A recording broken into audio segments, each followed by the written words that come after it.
kita sudah menyerahkan kepada generasi selanjutnya. Tapi sebagai patriot, sebagai warga negara, kalau kita masih punya kemampuan, kalau kita masih punya semangat, kalau kita masih punya sesuatu yang bisa kita sumbangkan kepada negara dan bangsa, ya kita harus menyumbang apa yang kita bisa sumbangkan. Takutnya menghukum itu yuk, takutnya besok. Karena itu saudara, kita hargai semua sikap, semua pendapat, tapi tentunya kita harus belajar dari sejarah. Kita harus lihat kenyataan yang sedang berlaku. Bahwa di dunia ini sekarang,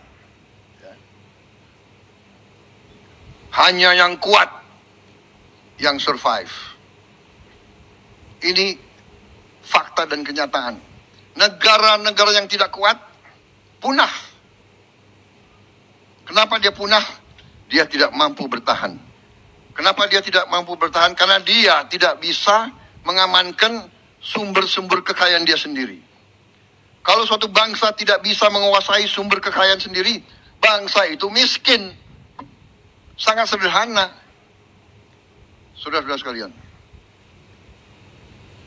Dan kita harus mengerti, mantan prajurit ini harus mengerti. Perang kita tidak inginkan. Perang dahsyat. Tapi kadang-kadang kita dipaksa untuk perang. Kita dipaksa. Kalau kita tidak berani ambil keputusan untuk perang, tidak kita merdeka. Karena Belanda tidak mau memberi kemerdekaan kepada kita. Sama sekarang, kita lihat apa yang terjadi di dunia ini. Yang kuat akan memaksa yang lemah.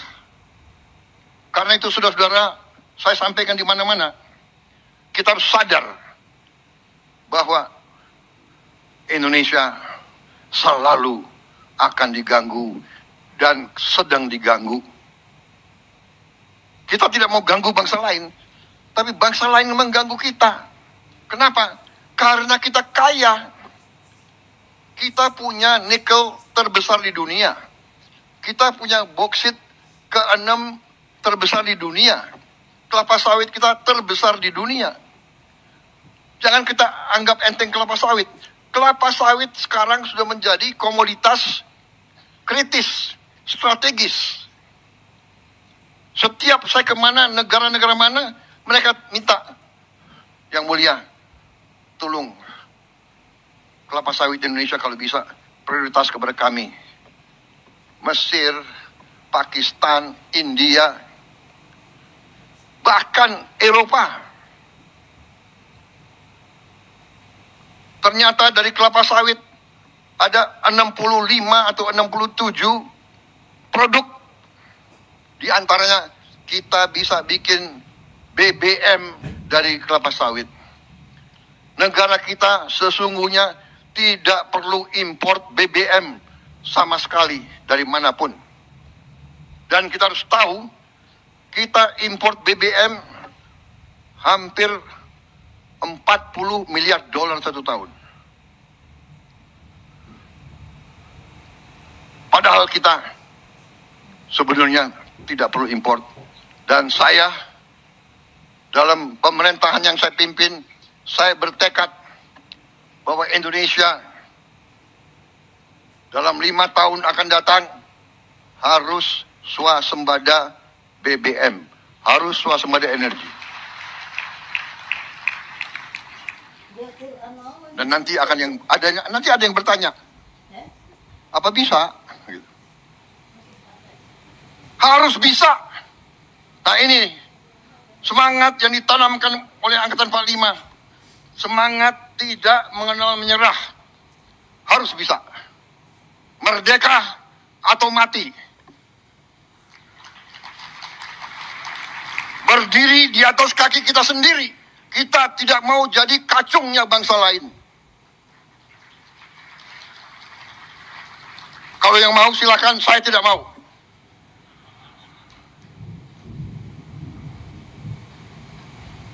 Ini salah pembina-pembina saya yang mendidik saya seperti ini. Salah Pak Tri,